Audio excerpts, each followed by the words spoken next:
In the winter of 1953, a woman walked into St. Anthony's Cathedral in South Philadelphia, carrying a leather purse and a smile that could absolve sins. Her name was Maria DeLuca, and by the time the FBI closed her case file 6 months later, 3 agents had requested transfers and 1 had taken early retirement. The official reason given was insufficient evidence. The truth was simpler and more terrifying. Some crimes are too dark to document. Some people are too dangerous to acknowledge. This is the story the Bureau tried to bury, the confession that was never heard, and the evil that wore a wedding ring. Before we continue the story of Maria DeLuca, make sure to hit that subscribe button and tell me where you're listening from. Which city? Which state? I'm curious to know who's brave enough to follow this story to the end. Maria Antonella Russo was born in 1923 in a cramped apartment above a butcher shop on Christian Street, where the smell of blood and sawdust seeped through the floorboards like a baptism. Her father cut meat for a living, and her mother cut corners to survive, stretching every dollar like a prayer, whispering in Italian to the Virgin Mary, while counting coins at the kitchen table. The neighborhood was a patchwork of accents and ambitions, where Irish dock workers drank beside Sicilian bakers, and everyone understood that survival meant keeping your eyes down and your mouth shut. Maria learned early that the world respected only 2 things: money and fear. Love was a luxury reserved for those who could afford to be weak. She was beautiful in a way that made men uncomfortable, with dark eyes that seemed to measure the weight of a soul, calculating its value like her mother counted change. By 15, she understood the power of silence, the way a pause could make a man confess without asking a question. She watched her father's hands tremble when neighborhood collectors came for their weekly envelope, saw how her mother's prayers grew louder when rent was due, and she swore to the God she was learning not to trust that she would never beg, never plead, never pray for mercy from men who smiled while they broke you. The Russo apartment was 3 rooms of peeling wallpaper and crucifixes, where the radio played big band music to drown out the arguments about bills. Maria slept on a fold-out cot in the kitchen, listening to her parents whisper fight in the darkness, their voices rising and falling like the tide of desperation that shaped the neighborhood. She learned to distinguish between the footsteps of her father coming home drunk and the footsteps of men coming to collect debts. She learned which prayers her mother said when there was food and which ones she said when there wasn't. And she learned that the church offered salvation only to those who could afford to put something in the collection basket. School was a formality she tolerated until the age of 16, when her mother needed her at home and her father needed her in the shop, wrapping cuts of meat in brown paper, while men with cold eyes and expensive watches came to conduct business in the back room. She understood without being told that some transactions didn't involve meat. That money changed hands for reasons the priests wouldn't mention in confession. The butcher shop was a front, she realized, the same way her mother's rosary was a shield against truths too sharp to speak aloud. Everyone was playing a role in a theater of survival, and Maria was learning her lines. The men who came to her father's shop treated her like furniture at first, talking around her as if she were deaf or simple. But Maria watched everything. She memorized faces, names, the hierarchy of respect, demonstrated through nods and handshakes, and the order in which envelopes were opened. She learned to read the temperature of a room by the way cigarette smoke hung in the air, to predict violence by the quality of silence that preceded it. And she learned that women were invisible until they chose to be seen, which meant invisibility was a weapon if you wielded it correctly. Antonio DeLuca first walked into the butcher shop in September of 1941, 2 months before Pearl Harbor turned the world inside out. He was 28 years old, dressed in a suit that cost more than her father made in half a year, with hair slicked back and shoes polished to a mirror shine that reflected the blood-stained floor like a warning. He came to collect for the Torino family, the organization that controlled everything from the docks to the churches in South Philadelphia, the invisible government that kept the neighborhood running while the official government looked away. Maria was behind the counter, weighing a cut of sirloin, when Antonio's eyes found hers and held them with the confidence of a man who had never been told no. He didn't speak to her that first day. He conducted business with her father in the back room while Maria finished with customers, measuring meat and making change with hands that didn't shake, even though something in her chest had shifted, like a locked door discovering it had always been open. When Antonio left, he placed a $5 bill on the counter without looking at her, a tip that was 3 times what she would have earned that day. Her father said nothing. Her mother crossed herself, and Maria understood that she had been appraised and found valuable, which was more dangerous and more intoxicating than being found beautiful. Antonio returned every Tuesday for 3 months, always conducting business with her father, always leaving money on the counter without a word. Maria began to dress differently on Tuesdays. Nothing obvious, just a cleaner apron, lipstick borrowed from a neighbor, her hair pinned in a style she'd seen in a magazine at the drugstore. She didn't speak to him and he didn't speak to her, but the silence between them grew heavy with intention, the kind of silence that precedes thunder. Her mother noticed and increased her prayers. Her father noticed and increased his drinking. The neighborhood noticed and began to whisper, because attention from a made man was either a blessing or a death sentence, and only time would reveal which. On the last Tuesday of November, Antonio stayed after the shop closed. Maria's father locked the door and retreated to the back room without being asked, leaving his daughter alone with a man who could kill her without consequence or marry her with the same lack of accountability. The winter light coming through the window was gray and thin, casting shadows that made Antonio's face look carved from stone. He stood on his side of the counter, and Maria stood on hers, and the distance between them felt like the width of the world. He asked her if she knew who he was. His voice was quiet, the kind of quiet that commanded attention rather than requested it. Maria said yes. He asked if she knew what that meant. Maria said yes again. He asked if she was afraid. And Maria, meeting his eyes with a steadiness she had practiced in the mirror, said no. It was a lie, but it was the right lie, the kind of lie that men like Antonio respected because it showed ambition disguised as courage. He smiled then, a small movement at the corner of his mouth that didn't reach his eyes, and told her he would speak to her father. Not ask, speak. The decision, he made clear, had already been made. They married in February of 1942 at St. Anthony's Cathedral, with 200 guests who came because refusing the invitation would have been an insult the Torino family didn't forgive.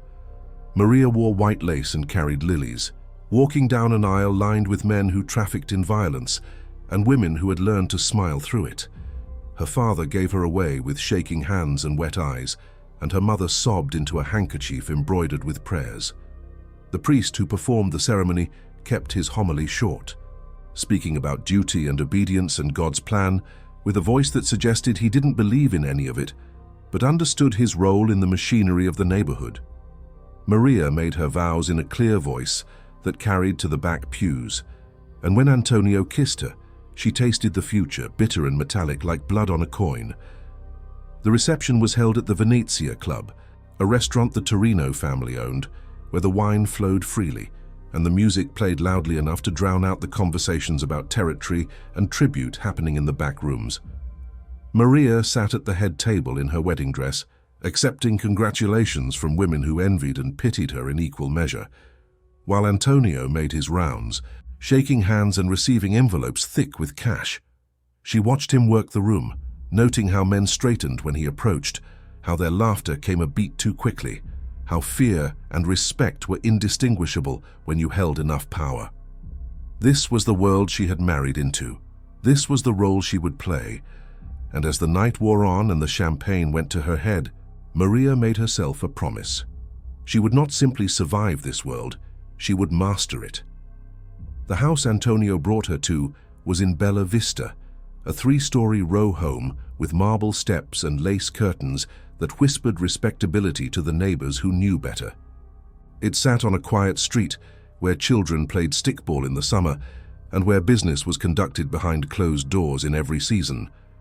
The first floor held a parlor that Maria was expected to keep immaculate, a dining room for hosting dinners she would cook, and a kitchen where she would spend her days fulfilling the expectations of a mobster's wife.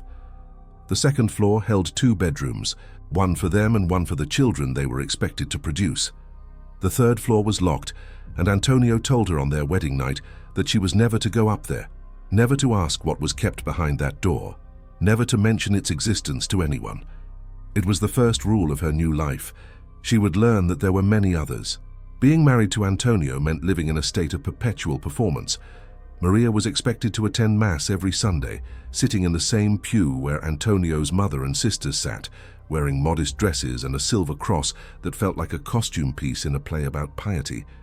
She was expected to shop at certain stores, where the owners would nod respectfully and extend credit that was never called in, where her purchases were noted and reported back to ensure she was maintaining the family's reputation.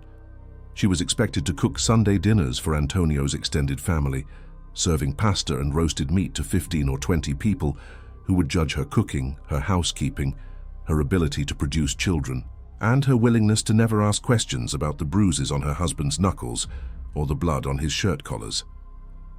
Antonio's routine was predictable in the way that dangerous men are predictable when they believe themselves untouchable.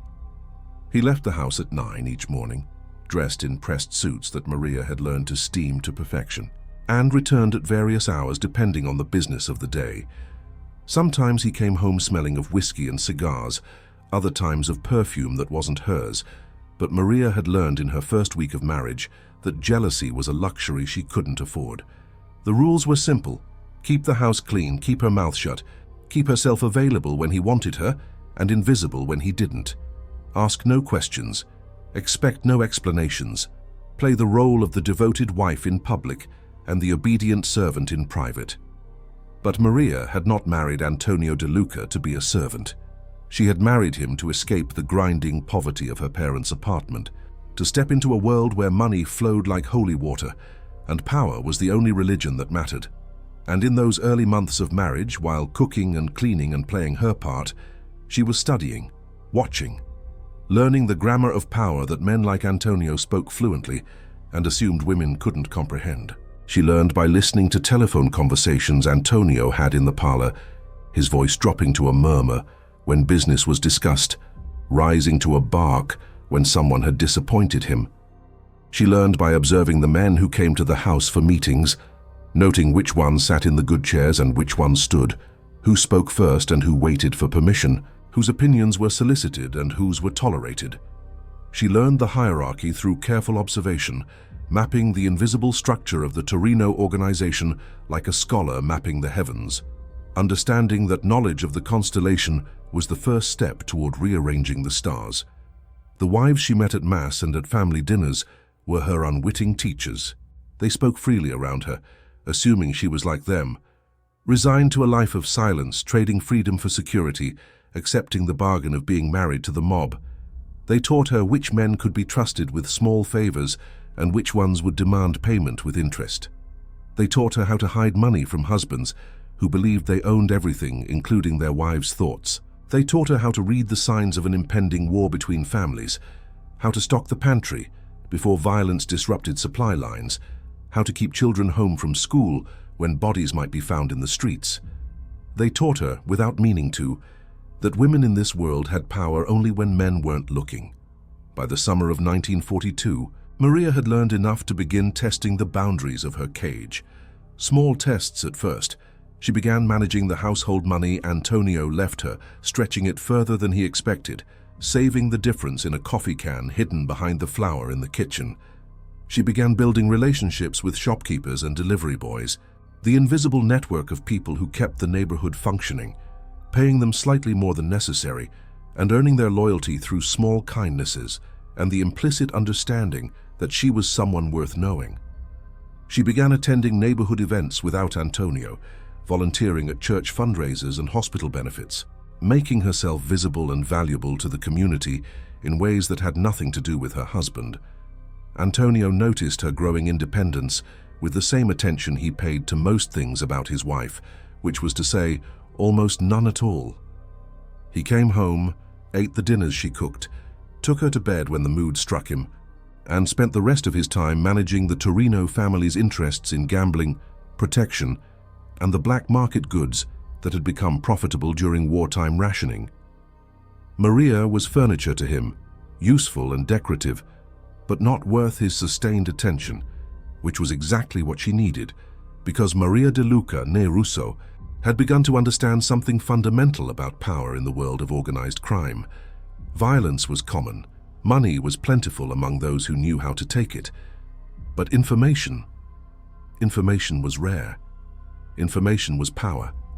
And Maria was collecting it like her mother had collected prayers, storing it away for the day when she would need to spend it.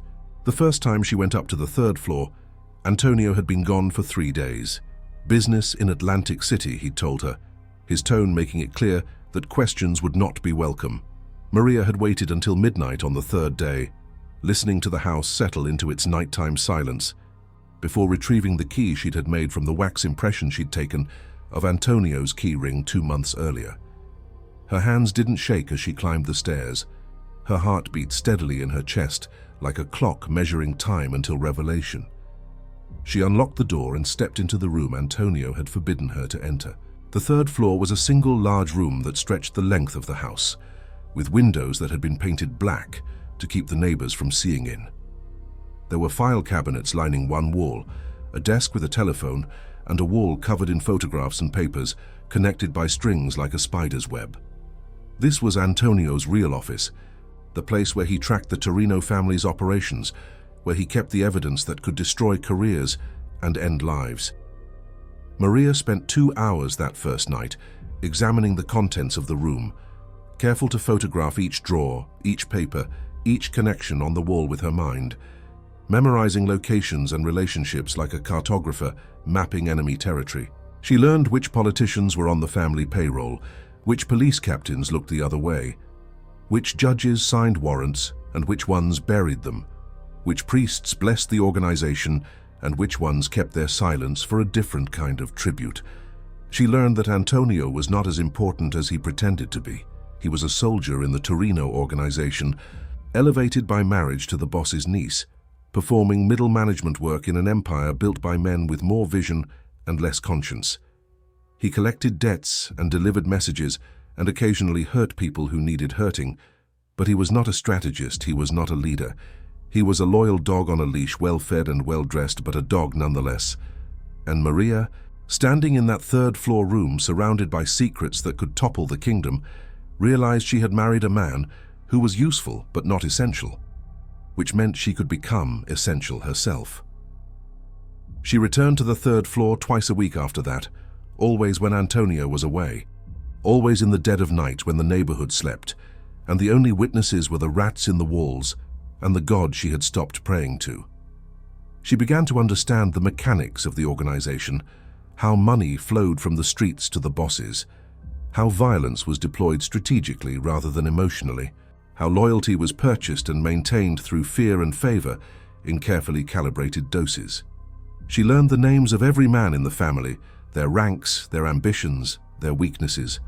She learned which marriages were solid and which were brittle, which men had mistresses and which ones had vices that could be exploited. She learned everything, and she wrote nothing down, storing it all in the cathedral of her memory, where Antonio would never think to look. By the fall of 1942, America was fully at war, and the neighborhood was thriving on the black market. Rationing had created shortages of everything from sugar to gasoline, and the Torino family had positioned itself as the primary supplier of goods that couldn't be obtained legally. Antonio's role expanded. He was gone more often, sometimes for days at a time, managing warehouses and coordinating deliveries and ensuring that everyone who needed to be paid was paid. He came home exhausted and distracted, barely noticing that his wife had begun to change, that she was quieter and more observant, that she had stopped asking for things and started simply taking them. Maria had begun to meet with the wives of other made men, hosting card games at her house on Thursday afternoons when the men were conducting business elsewhere. They played gin rummy and drank coffee and gossiped about their husbands, their children, their frustrations with a life that gave them luxury but not freedom.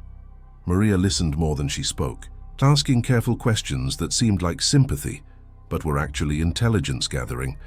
She learned which families were in favor with the bosses and which ones were falling out. She learned which men were skimming and which ones were loyal. She learned where the bodies were buried, literally and figuratively, and she began to understand that the women in this world knew everything the men thought they were hiding. One of these women was Francesca Torino, wife of Salvatore Torino, the boss of the family that controlled South Philadelphia. Francesca was 40 years old, childless and bitter in a way that she hid behind expensive jewelry and forced smiles. She took a liking to Maria, perhaps seeing in the younger woman a reflection of her own wasted ambitions, perhaps simply enjoying having someone to talk to who wasn't afraid of her husband's name. They began to have coffee together on Tuesday mornings at Maria's house, sitting in the parlor while the sun came through the lace curtains and the radio played music that was supposed to be cheerful but sounded melancholy when filtered through the dust of women's disappointments. Francesca told Maria things she shouldn't have. About Salvatore's failing health, the stomach ulcers that kept him up at night and made him weak during the day. About his fears that the younger men in the family were too ambitious, too willing to risk war with the Irish and Jewish organizations that controlled other parts of the city. About his concerns that his nephew, Maria's husband Antonio, was not smart enough to move up in the ranks but was too proud to accept his limitations. Francesca spoke of these things casually, the way women speak of recipes and children, not understanding that Maria was filing every word away like ammunition for a war that hadn't started yet but would inevitably come. Maria reciprocated with carefully selected truths. She spoke of Antonio's devotion to the family, his loyalty to Salvatore, his frustration with men who were not as committed to the organization's success. She painted Antonio as more capable and more ambitious than he actually was, building a version of her husband that Francesca would report back to Salvatore, a version that served Maria's purposes. She was planting seeds in soil she had carefully prepared, and she was patient enough to wait for them to grow. The first time Maria actively manipulated events, it was almost an accident. A gay soldier in the family named Tommy Russo, no relation to Maria despite the shared surname, had been skimming from his collections, pocketing a percentage that should have gone to Salvatore. It was a small betrayal, the kind that happened frequently in organizations where cash moved through many hands before reaching the top. But Tommy had made a mistake. He had bragged about his extra income to his mistress, a waitress at a bar on Passyunk Avenue, and the mistress had mentioned it to her roommate, who happened to be Maria's cousin's friend. The information had traveled through the network of women that men didn't see, arriving at Maria's kitchen table on a Thursday afternoon when the card game had ended and the other wives had gone home. Maria could have kept the information to herself. Tommy Russo's theft didn't affect her directly, and exposing him would only earn her recognition as a tattletale, which was not a reputation that served her goals. But Maria had begun to understand that information was only valuable when it was spent at the right moment for the right price. She waited 2 weeks, letting Tommy continue his theft, letting the amount grow from negligible to significant. And then, at a Sunday dinner at Salvatore and Francesca's house, when the conversation had turned to the challenges of maintaining discipline in the organization, Maria had mentioned quietly to Francesca that she had heard troubling rumors about money not reaching where it should. Francesca, as Maria had known she would, reported this to Salvatore. Salvatore, as Maria had known he would, investigated. Tommy Russo was found guilty of theft and of the greater sin of making the family look weak. He disappeared on a Tuesday night, and his body was found 3 days later in the Delaware River, with his hands and tongue removed. The message was clear. Those who stole from the family and bragged about it would lose the ability to do both. And Maria, who had provided the information that led to Tommy's death, had established herself as someone useful to Salvatore Torino. Antonio never knew that his wife had been the source of the information. He came home the night Tommy's body was found and told Maria that a thief had been dealt with, his tone suggesting pride in the organization's swift justice. Maria had nodded and served him dinner, and later that night when he took her to bed, she stared at the ceiling in the darkness and felt nothing except the cold satisfaction of a chess player who had successfully executed an opening gambit.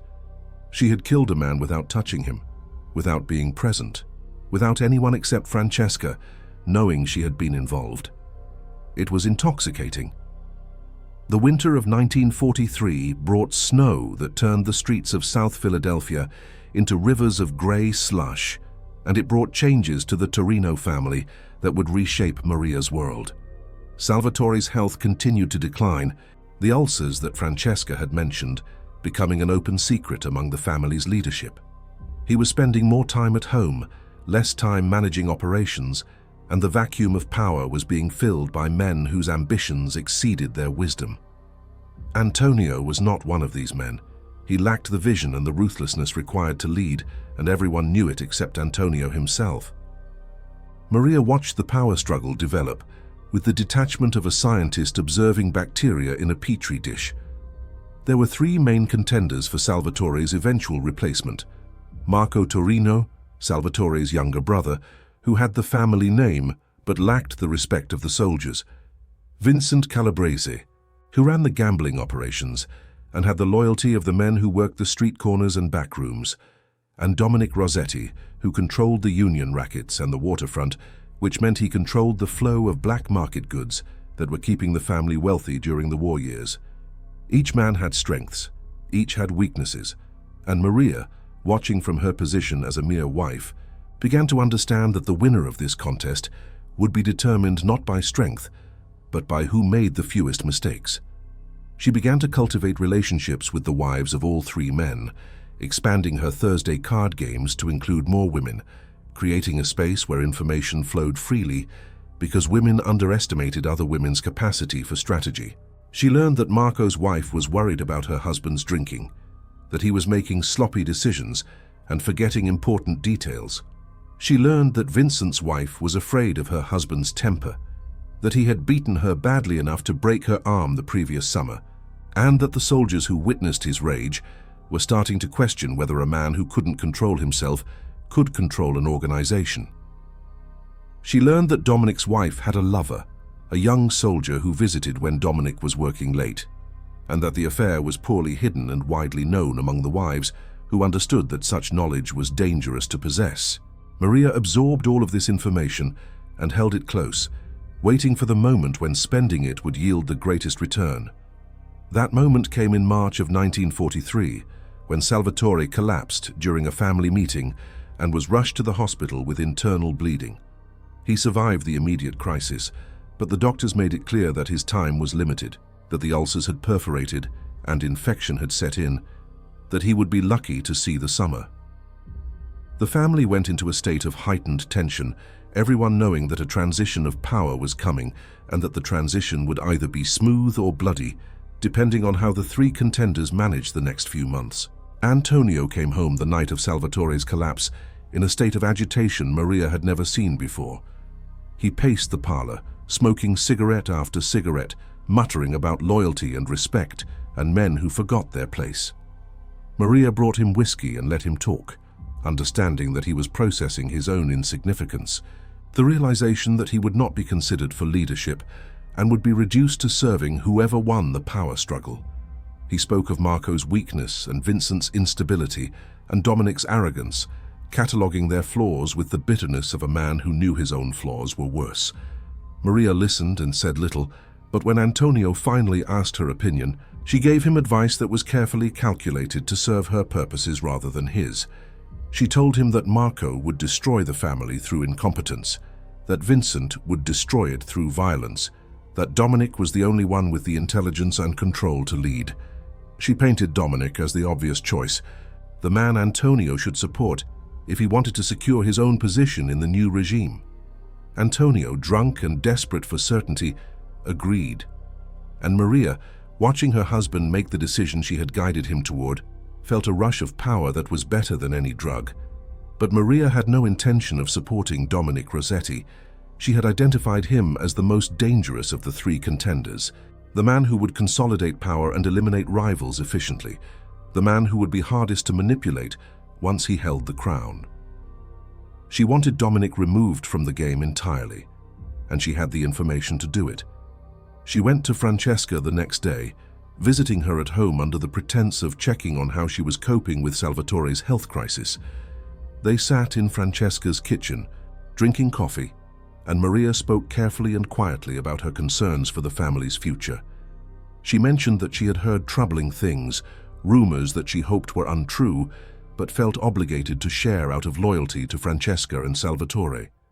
She told Francesca about Dominic Rossetti's wife's affair, emphasizing that such indiscretion reflected poorly on Dominic's judgment and control, that a man who couldn't keep his own house in order could hardly be trusted to run an organization.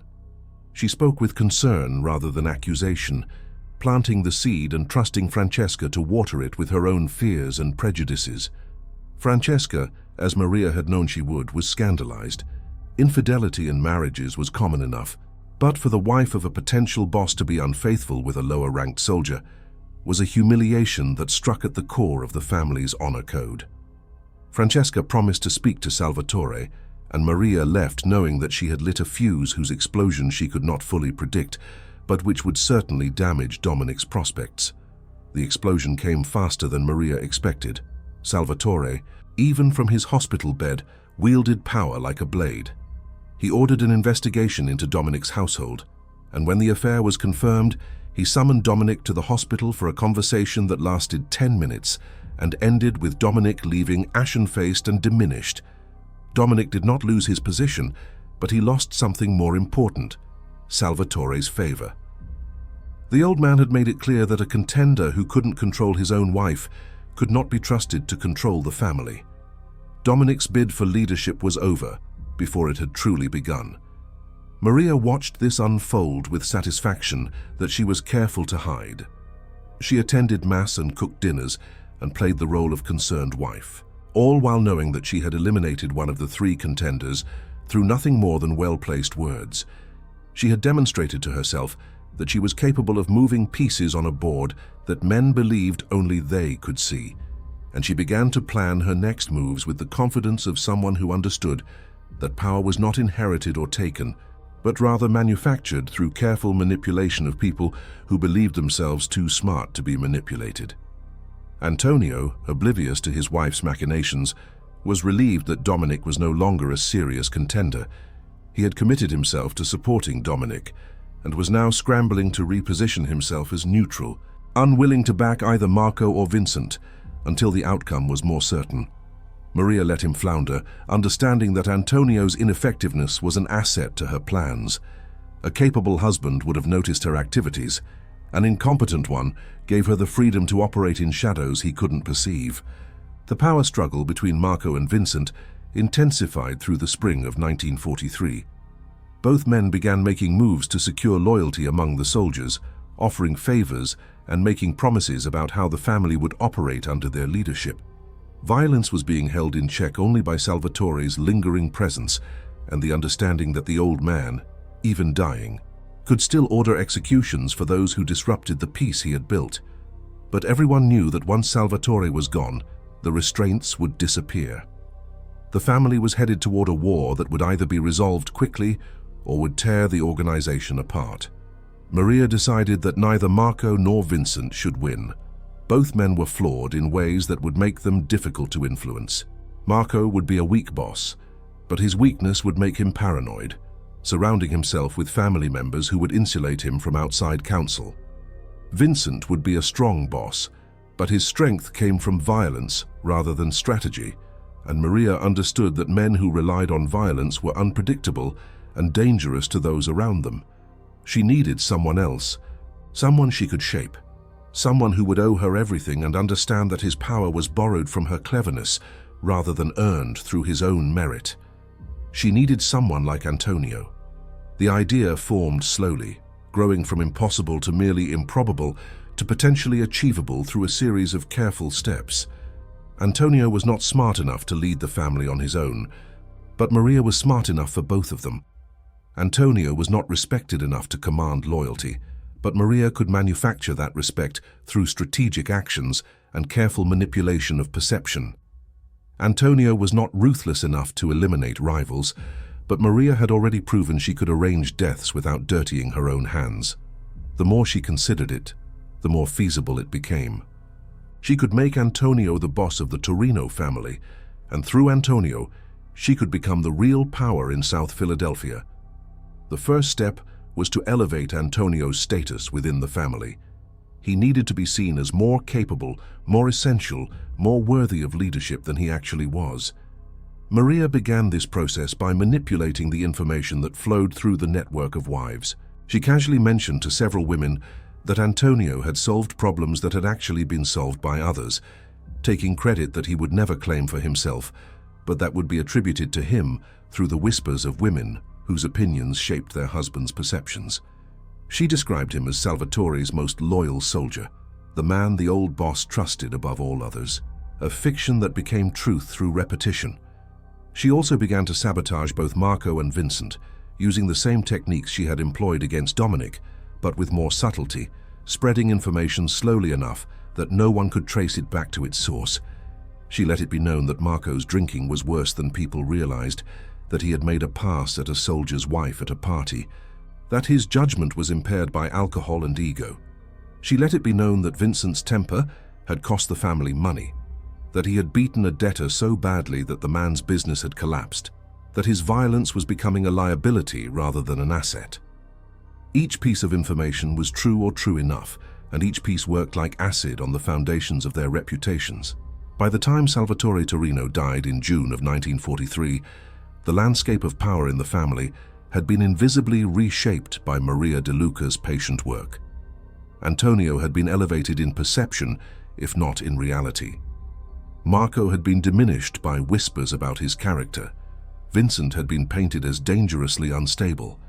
And the family, gathering to mourn their boss and choose his successor, was a collection of confused and uncertain men who had lost the clarity of hierarchy that Salvatore had maintained through force of personality and strategic violence.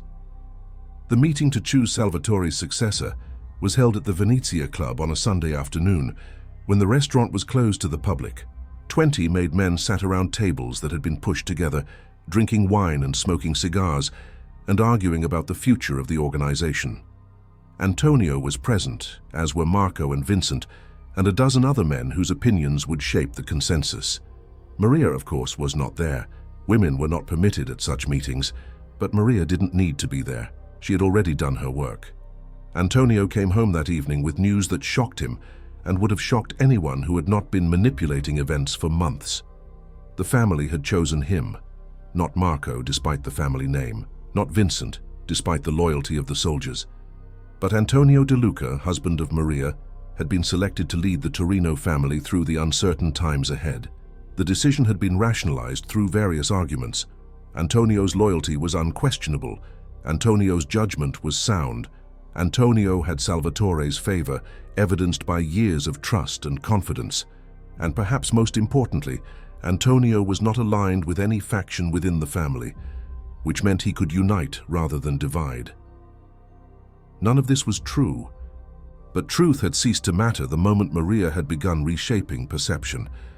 Antonio had been chosen because Maria had made him the least objectionable option, the compromise candidate in a field of flawed contenders. He had been chosen because Maria had spent months making him appear more capable than he was, while making his rivals appear less capable than they were. He had been chosen because Maria DeLuca had played a game that no one knew was being played, and had won a prize that would have been impossible to claim directly. Antonio celebrated his ascension with caution, understanding that leadership of the family was both an honor and a burden, that he would be responsible for decisions that could lead to wealth or death, success or destruction. Maria celebrated privately, in the silence of her own thoughts, knowing that she had achieved something unprecedented. She had made her husband the boss of a criminal organization, and through her husband, she would control that organization completely. She had become, without title or recognition, the most powerful person in South Philadelphia, and no one except her knew it. The transformation of Antonio DeLuca from soldier to boss was remarkable primarily for how unremarkable he was at the job. He attended meetings and made decisions, but the decisions were increasingly guided by Maria, who had positioned herself as his most trusted advisor, under the pretense of being merely a supportive wife. Antonio would come home from meetings confused or uncertain about how to handle a particular problem, and Maria would offer suggestions that were phrased as questions. Have you considered that Vincent might be more useful running the unions if you showed confidence in him? Or don't you think Marco would cause less trouble if you gave him a ceremonial title that made him feel important?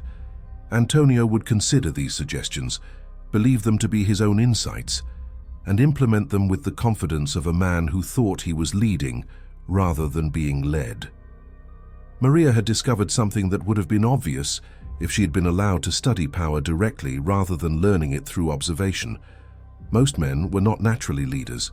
They were followers who had been promoted beyond their capacity, and they desperately needed someone to tell them what to do, while allowing them to believe they had thought of it themselves. Antonio was the perfect example of this phenomenon. He had the title of boss, but he lacked the instinct for strategy and the appetite for ruthlessness that true leadership required. So Maria provided both, operating through her husband like a puppeteer working a marionette, her hands invisible, but her control absolute. The wives of the families made men notice the change in Maria, the way she carried herself with more confidence, the way she spoke with more authority on topics that women were not supposed to understand. Some of them resented it, others admired it. Most were simply confused, unable to reconcile the traditional role of a mob wife with the reality of a woman who seemed to be operating outside the established boundaries. Maria managed their reactions carefully, never claiming power directly, but wielding it through Antonio, maintaining the fiction of female subservience, while gradually accumulating actual control over the family's operations. She began attending more meetings with Antonio, sitting in the corner of rooms where decisions were made, supposedly present only to serve coffee and keep notes. But Maria's presence changed the tone of these meetings. Men spoke more carefully when a woman was listening, conscious of maintaining appearances, even though everyone understood that organized crime was built on activities the church condemned and society officially rejected.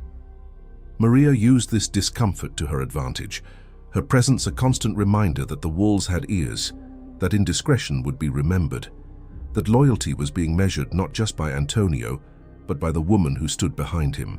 She also began to insert herself into the financial operations of the family, an area where Antonio's incompetence was most dangerous and most easily hidden. The Torino family's income came from multiple sources: gambling, protection, loan sharking, black market goods, and union kickbacks. Antonio understood these operations in broad terms, but lacked the attention to detail necessary to ensure that money was flowing where it should, and that no one was skimming more than the organization tolerated. Maria understood numbers, she understood accounting, and she understood that control of an organization's finances was control of the organization itself. She convinced Antonio to let her handle the books, framing it as a way to free up his time for more important leadership matters. Antonio, relieved to be rid of a task that bored and confused him, agreed, and Maria, sitting at the desk in their parlor with ledgers spread before her like religious texts, began to see the true map of the Torino family's power. She saw which soldiers were producing and which ones were coasting. She saw which operations were profitable and which ones were hemorrhaging money. She saw where the inefficiencies were and where opportunities existed. And she began to make changes, slowly and carefully, redirecting money and resources in ways that maximized profit while minimizing risk. The family's income increased by 30% in the first 6 months of Antonio's leadership, a fact that was attributed to his business acumen rather than his wife's mathematical precision. The soldiers received larger envelopes, which bought loyalty. The bosses in New York and Atlantic City noticed the Torino family's growing prosperity, which bought respect. And Antonio, basking in praise he had not earned, became more dependent on Maria's guidance, more willing to defer to her judgment on matters he did not understand, which was most matters. But Maria's ambitions extended beyond mere financial management. She had eliminated Dominic Rossetti as a rival and elevated Antonio to leadership. But the family still contained men who resented Antonio's ascension and who would move against him if they sensed weakness. Marco Torino was one of these men. Despite being given a ceremonial position as advisor to the boss, a title Maria had suggested to neutralize him, Marco remained bitter about being passed over for leadership.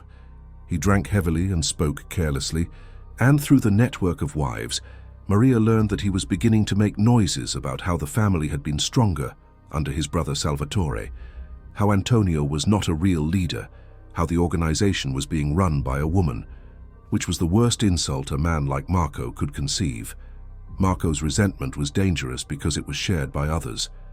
Vincent Calabresi, the volatile soldier who ran the gambling operations, had never fully accepted Antonio's leadership. He attended meetings and followed orders, but he did so with obvious reluctance, and his loyalty was increasingly questionable.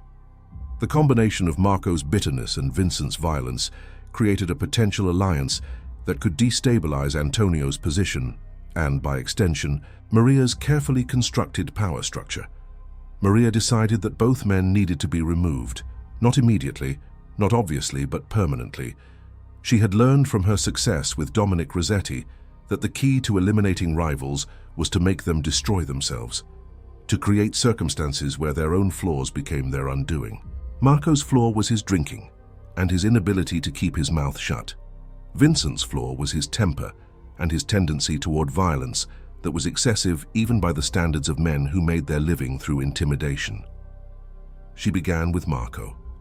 Through careful conversation with Francesca Torino, who had become Maria's closest confidant despite being Marco's sister-in-law, Maria learned that Marco was skimming from family operations to fund his drinking and gambling habits.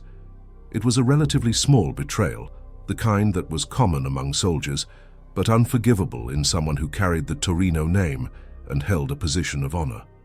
Maria documented the theft carefully, cross-referencing the family's books against the reports Marco was supposed to be filing, building a case that was irrefutable and damning. She presented the evidence to Antonio one evening after dinner, laying out the ledgers and the proof of Marco's betrayal with the dispassionate efficiency of a prosecutor. Antonio was horrified and angry, understanding that Marco's theft was both a personal betrayal and a challenge to Antonio's authority that had to be answered. He asked Maria what should be done, and Maria, her voice quiet and certain, told him that Marco could not be allowed to continue in the family. The betrayal was too great, the disrespect too obvious. Marco needed to be made an example of, to demonstrate that no one, not even a Torino by blood, was above the rules. Antonio ordered Marco's death with the reluctance of a man who understood he was crossing a line from which there was no return. The execution was carried out by Vincent Calabrese, who had been chosen specifically because Maria knew that Vincent's excessive violence would make the death memorable and terrifying. Marco was found 3 days later in a warehouse on the waterfront, with his fingers broken and his throat cut, his body positioned to send a message about the price of betrayal. The family understood. Antonio had shown strength, and Maria, who had orchestrated the entire sequence of events from discovery to execution, had eliminated one rival and was preparing to eliminate the other. Vincent Calabrese's death would require more subtlety. He was more dangerous than Marco, more essential to the family's operations, and more likely to fight back if he suspected he was being targeted. Maria could not simply expose his flaws and let Antonio order his execution. She needed Vincent to create the circumstances of his own destruction, to cross a line that even the family could not forgive. She found her opportunity through Vincent's mistress, a woman named Angela who worked at a nightclub the family controlled. Angela was young and beautiful and trapped in a relationship with a man who terrified her. And when Maria approached her one afternoon at the club, she was desperate enough to listen. Maria offered Angela a way out, a train ticket to California, money to start a new life, protection from Vincent's retaliation. All Angela had to do in return was help Maria with a small problem. Maria's plan was simple and brutal. She told Angela to provoke Vincent, to question his manhood, to accuse him of being controlled by Antonio and Maria rather than being his own man.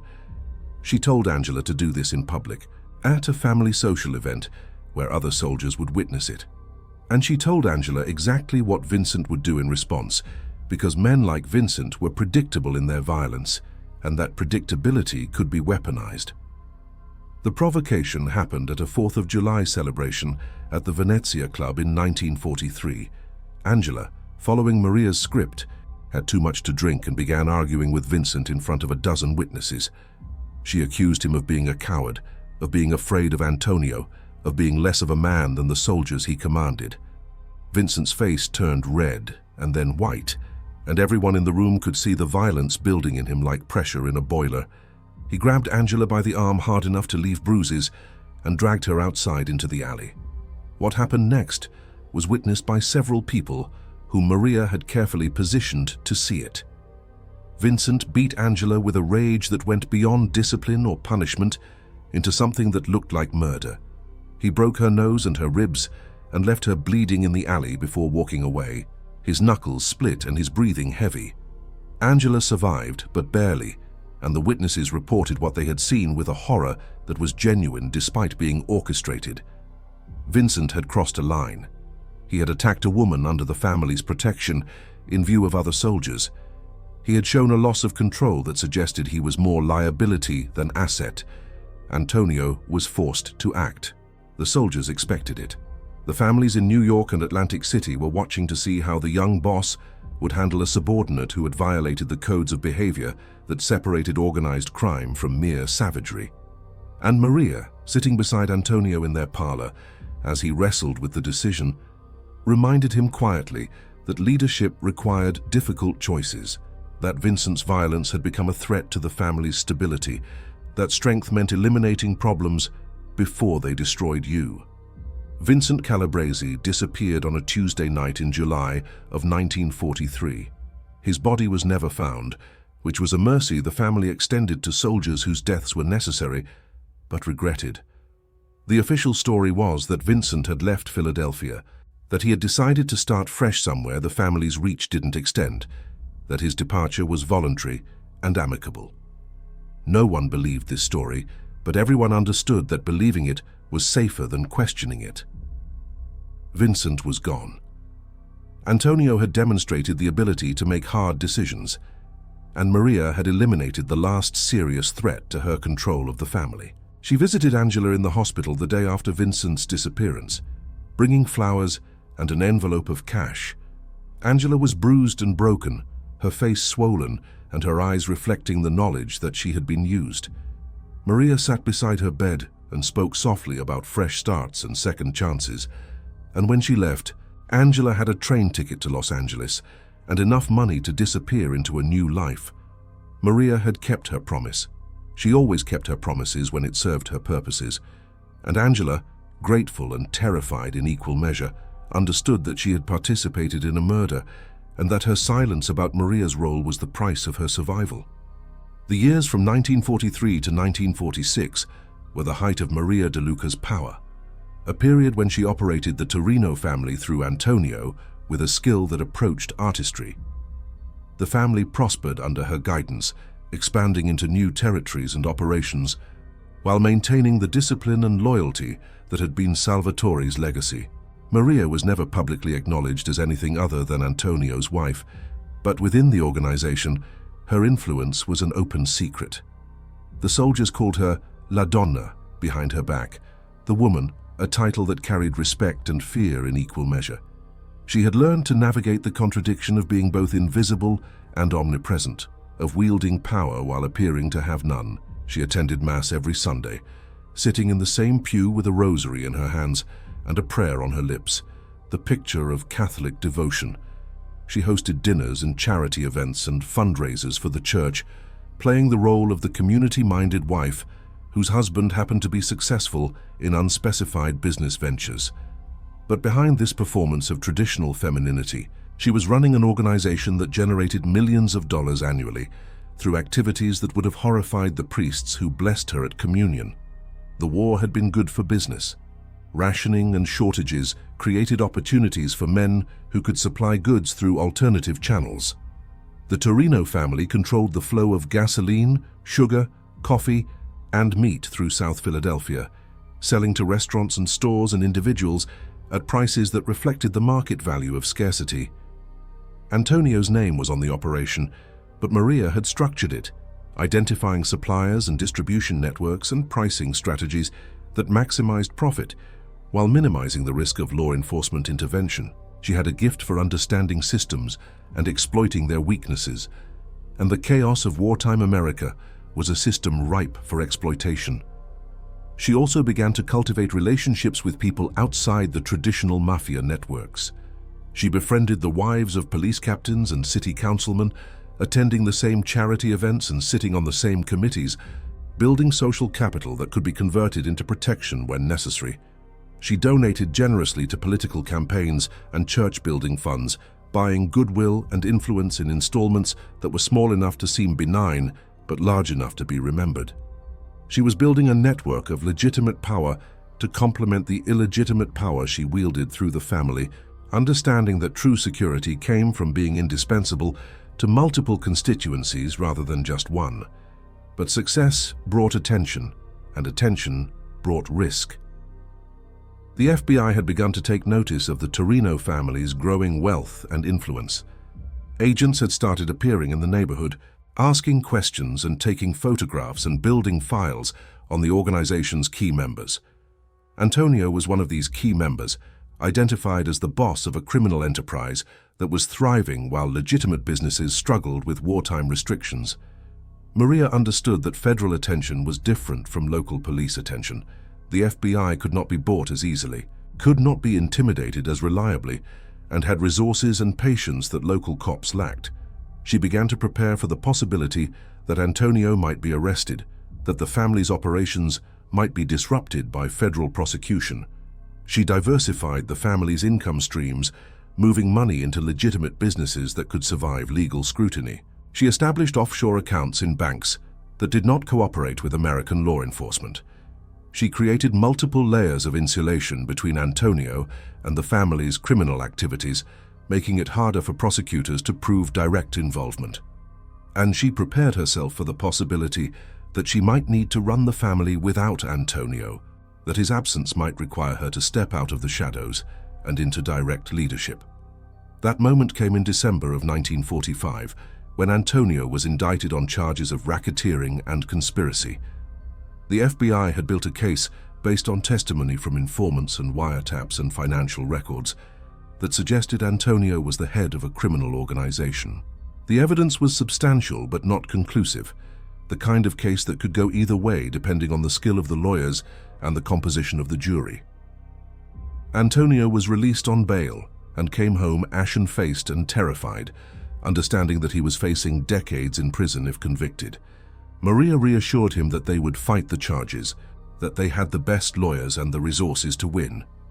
But privately, she understood that the case against Antonio was strong enough that conviction was likely. She began to plan for a future where Antonio was in prison and she was running the family alone, without the fiction of male leadership to hide behind. It was a prospect that both thrilled and terrified her. She had spent years operating in shadows, and the idea of stepping into light felt like exposure and vulnerability. The trial began in March of 1946 and lasted 6 weeks. Maria attended every day, sitting in the courtroom in conservative dresses with her rosary in her purse, playing the role of the loyal wife supporting her innocent husband. But while Antonio's lawyers argued about the weakness of the evidence and the unreliability of the informants, Maria was conducting her own trial in the shadows. She identified the informants who had testified against Antonio and arranged for them to be reminded of the price of betrayal. 2 of them recanted their testimony, claiming they had been coerced by the FBI. One of them disappeared entirely, last seen boarding a train to Chicago and never heard from again. Maria also approached several jurors through intermediaries, not offering bribes directly, but making it known that certain verdicts would be remembered and appreciated by people who valued loyalty. It was a risky strategy, the kind of jury tampering that could result in additional charges if discovered. But Maria had learned that risk was acceptable when the alternative was worse. She needed Antonio acquitted, not because she loved him, but because his conviction would destabilize the family and jeopardize her position within it. The jury deliberated for 3 days before returning a verdict of not guilty on all charges. Antonio wept with relief and gratitude, thanking God and the Virgin Mary and his lawyers and everyone except the person who had actually saved him. Maria accepted his thanks with a small smile and a modest bow of her head, playing the part of the thankful wife, while knowing that she had orchestrated one of the most significant jury manipulations in Philadelphia's history. But the acquittal came with a cost. The FBI was furious at what they correctly suspected was a miscarriage of justice. They intensified their surveillance of the Torino family, deploying more agents and more resources, and building new cases against multiple members of the organization. Maria understood that the heat was not going away, that Antonio's acquittal had bought time but not safety, that the family needed to adapt to a new reality where federal law enforcement was a persistent threat rather than an occasional inconvenience. She began to restructure the organization to make it more resistant to prosecution. She decentralized operations so that no single person could bring down the entire enterprise through testimony. She moved the most profitable illegal activities further into the shadows, using multiple layers of legitimate businesses as fronts. She reduced the family's profile, cancelling the ostentatious displays of wealth that had characterized the Torino organization under Salvatore's leadership. And she began to plan for a future where the family's power came not from violence and intimidation, but from strategic control of economic systems that law enforcement couldn't fully understand or prosecute. But even as Maria was adapting to federal pressure, she was facing challenges from within the family. Some of the soldiers resented the changes she was implementing, seeing them as evidence of weakness rather than strategic adaptation. Others resented Maria herself, uncomfortable with the reality of being led by a woman, even if that leadership was filtered through Antonio's title. The most vocal of these dissenters was a soldier named Carlo Benedetti, who ran the family's loan sharking operation and who had been complaining loudly that the family had become soft under Antonio's leadership, that they were too concerned with avoiding attention and not concerned enough with maintaining their reputation for ruthlessness. Carlo was dangerous because he had support among the older soldiers who remembered Salvatore's era and who believed that the family's power came from fear rather than financial acumen. He was also dangerous because he was right in certain ways. The family had become less violent under Maria's guidance, more calculated in their use of force, and this restraint had allowed some debts to go unpaid and some challenges to go unanswered. Carlo argued that this was weakness, that the family needed to demonstrate strength, that people were beginning to believe the Torino organization could be tested without consequence. Maria understood that Carlo needed to be dealt with, but she also understood that simply killing him would prove his point, would suggest that the family's only response to dissent was violence.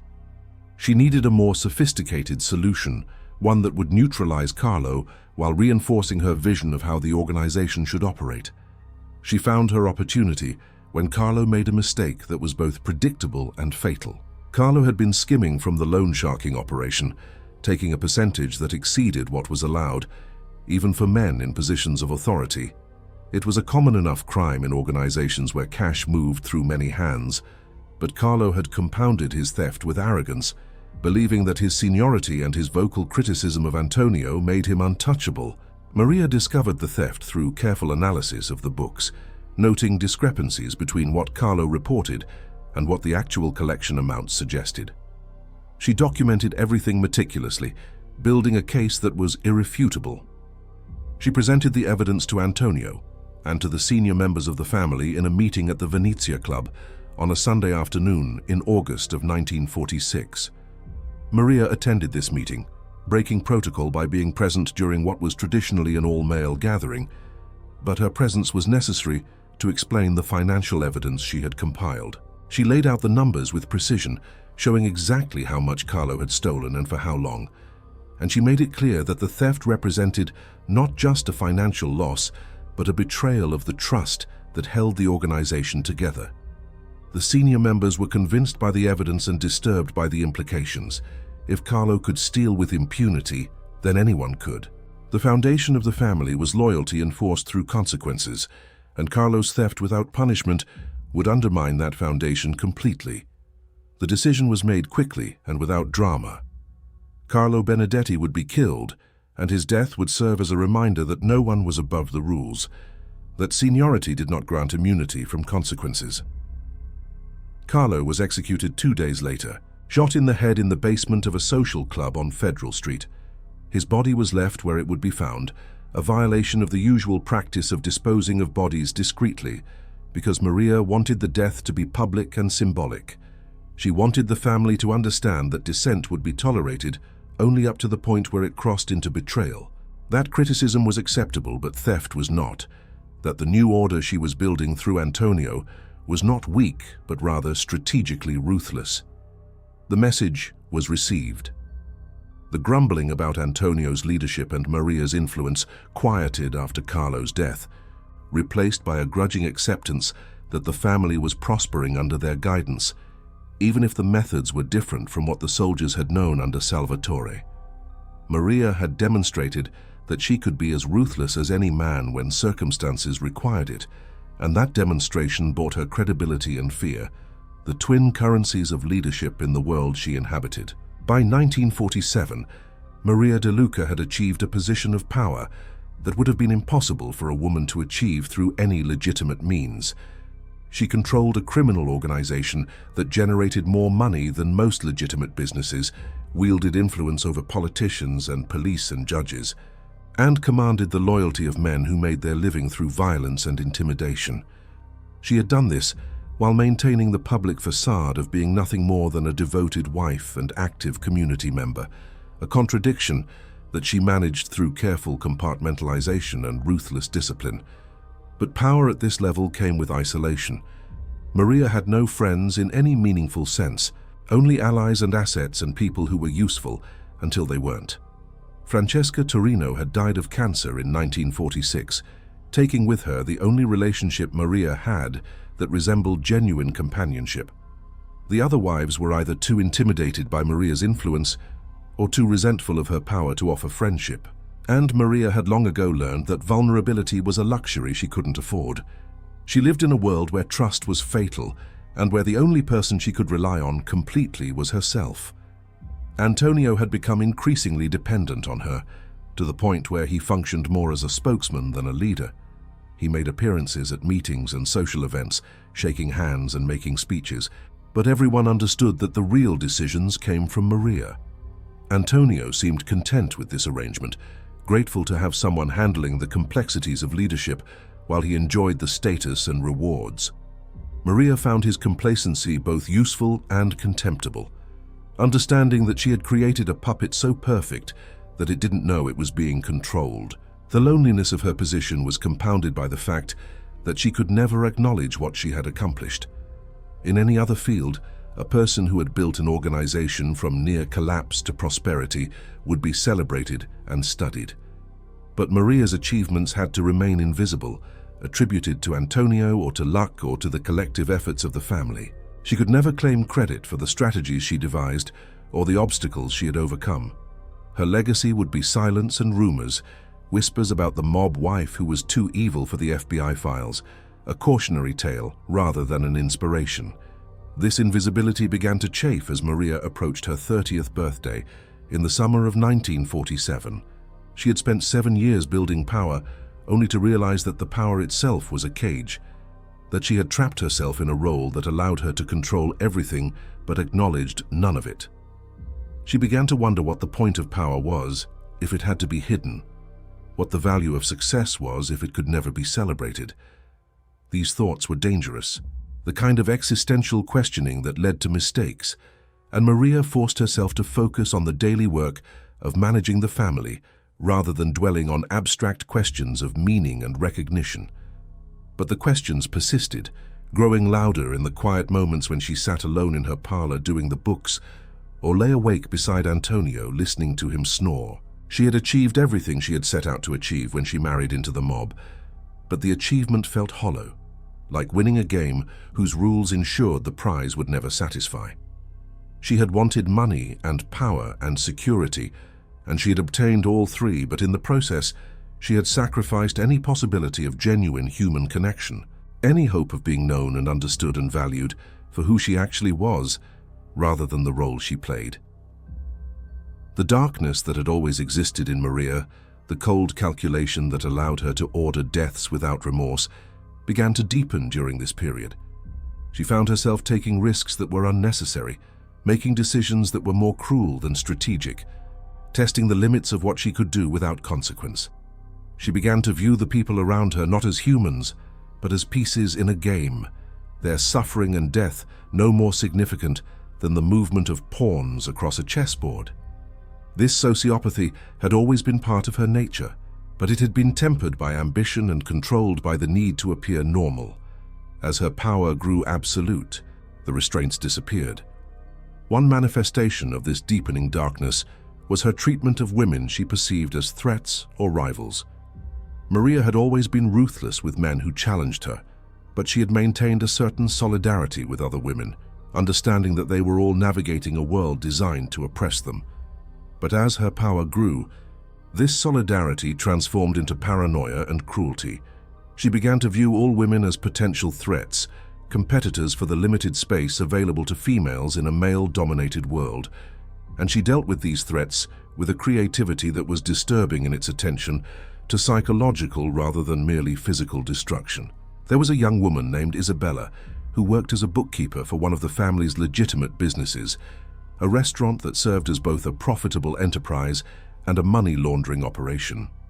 Isabella was smart and attractive and ambitious, qualities that reminded Maria of her younger self. When Antonio mentioned Isabella casually one evening, noting that she had suggested a more efficient way to structure the restaurant's finances, Maria felt a surge of irrational rage. The idea that another woman might be offering advice to Antonio, might be positioning herself as useful and necessary, struck Maria as an intolerable challenge. Maria arranged to meet Isabella, ostensibly to discuss the restaurant's finances, but actually to assess whether the young woman represented a real threat. They met at the restaurant on a Tuesday afternoon when it was closed, sitting across from each other at a table where Maria had eaten dozens of times, and Maria conducted an interrogation disguised as a friendly conversation. She asked Isabella about her background, her ambitions, her thoughts on the business. And Isabella, flattered by the attention from the boss's wife, spoke freely about her ideas for improving operations, unaware that every word she spoke was being evaluated as evidence of disloyalty. Maria decided that Isabella needed to be destroyed. Not killed, but ruined in ways that would serve as a warning to other women who might consider competing for influence. She manufactured evidence that Isabella was stealing from the restaurant, creating a paper trail that showed money going missing and being deposited into an account Maria had opened in Isabella's name. The evidence was entirely fabricated, but it was thorough and convincing, the kind of frame that would be difficult to disprove and impossible to escape from once suspicion had been established. Isabella was fired and blacklisted from working anywhere in South Philadelphia. Her reputation was destroyed through whispers that Maria spread through the network of wives and business owners who took their cues from the DeLuca family. Isabella's family turned against her, believing the accusations of theft and disowning her to avoid being tainted by association. The young woman who had done nothing wrong except be competent and visible was reduced to a pariah, last seen boarding a bus to New York with a single suitcase and a face that had aged a decade in a month. Maria felt no remorse for Isabella's destruction. She felt only satisfaction. The same satisfaction she had felt when Carlo Benedetti was killed or when Vincent Calabrese disappeared. These were obstacles that had been removed, threats that had been neutralized, and the fact that Isabella had not actually been a threat was irrelevant. In Maria's mind, the potential for threat was enough to justify preemptive destruction. She was becoming the kind of person who viewed preventive cruelty as wise strategy, who saw mercy as weakness and compassion as liability. This pattern repeated itself with other women over the following months. A waitress who smiled too warmly at Antonio found herself unable to find work anywhere in the city. A neighbor who had gossiped about Maria's frequent absences from home had her husband's business mysteriously audited by the IRS, an audit that resulted in bankruptcy and divorce. A priest's housekeeper who had suggested to parishioners that Maria was too involved in men's business was accused of theft from the collection basket and forced to leave the parish in disgrace. Each destruction was carefully orchestrated, executed with the same attention to detail Maria brought to the family's criminal operations, and each left a woman's life in ruins, while Maria remained above suspicion. The men in the family began to notice that women who crossed Maria, even innocently, seemed to suffer disproportionate consequences. They whispered about it in the social clubs and at family gatherings, not with horror but with a kind of awe. La Donna, they said, was more dangerous than any made man, more ruthless in her protection of territory and status. The whispers added to Maria's reputation, making her more feared and more respected in equal measure. But they also isolated her further, creating a wall between her and everyone else that was built of fear rather than understanding. Antonio remained oblivious to his wife's campaign against women, attributing each incident to bad luck, or just deserts, rather than orchestrated destruction. His obliviousness was partly willful, partly genuine. He didn't want to know the extent of Maria's activities, didn't want to confront the reality that his wife was more capable of cruelty than he was, didn't want to admit that his position as boss was a title without substance. So he maintained the fiction of leadership, while Maria maintained the reality of power, and their marriage continued as a business arrangement that had long ago stopped resembling anything like partnership or love. By 1948, Maria's reputation within the underworld had grown to the point where other families in Philadelphia and New York were aware of her influence. This awareness was both good and bad for Maria. Good, because it meant she was being taken seriously as a power broker, that her strategies and decisions were being studied and sometimes emulated by other organizations. Bad because it made her visible in ways that were dangerous, attracting attention from law enforcement and from rivals who might see her as a target. The FBI files on the Torino family had grown thicker over the years, filled with surveillance photographs and wiretap transcripts and informant reports. But nowhere in these files was Maria DeLuca identified as anything other than Antonio's wife, a peripheral figure who appeared in photographs at social events, but who had no documented role in the family's criminal activities. This invisibility in the official record was partly due to sexism, the assumption by male FBI agents that women could not be significant players in organized crime, but it was also due to Maria's careful discipline, her insistence on conducting business through Antonio and other men, her refusal to be present at meetings where violence was discussed or money was counted. However, there were rumors within the FBI about Maria, passed between agents over drinks after work, stories that suggested she was more than she appeared. Some agents believed she was the real brains behind Antonio's success, that she was running the family while her husband played the public role of boss. Others believed she was involved in specific crimes, particularly the disappearances of people who had crossed the family. But these beliefs were never documented officially, never investigated with the resources and attention that male suspects received. Maria had benefited from sexism throughout her criminal career, using society's assumption that women were not capable of such evil to hide in plain sight. This invisibility in the FBI files was not complete protection, though. There was one agent, a woman named Margaret O'Connor, who had developed an obsession with Maria DeLuca. Agent O'Connor had joined the FBI in 1946, one of the few women in the Bureau at a time when female agents were rare and restricted to support roles. She had been assigned to the Philadelphia field office and had begun studying the Torino family as part of her work. And she had noticed patterns that her male colleagues had missed, connections between events that suggested a guiding intelligence operating behind Antonio's facade of leadership. Agent O'Connor had compiled an unofficial file on Maria, documenting every appearance she made, every social connection she cultivated, every coincidence that suggested her involvement in the family's operations. She had identified the pattern of women being destroyed after crossing Maria, had noted the timing of certain deaths and disappearances in relation to Maria's activities, had built a circumstantial case that pointed to Maria as the real power in the Torino organization. But when she had tried to share her findings with her superiors, they had dismissed her concerns. Women didn't run mafia families, they told her. Maria DeLuca was just a wife, and Agent O'Connor was wasting bureau resources on a theory that reflected her own biases rather than the evidence. Agent O'Connor had not given up, though. She continued to investigate Maria independently, using her own time and resources, building a case that she knew might never be prosecuted, but that she believed was important to document. She had become convinced that Maria DeLuca was one of the most dangerous criminals in Philadelphia, more dangerous precisely because she operated without recognition or oversight, immune to the scrutiny that male mobsters faced.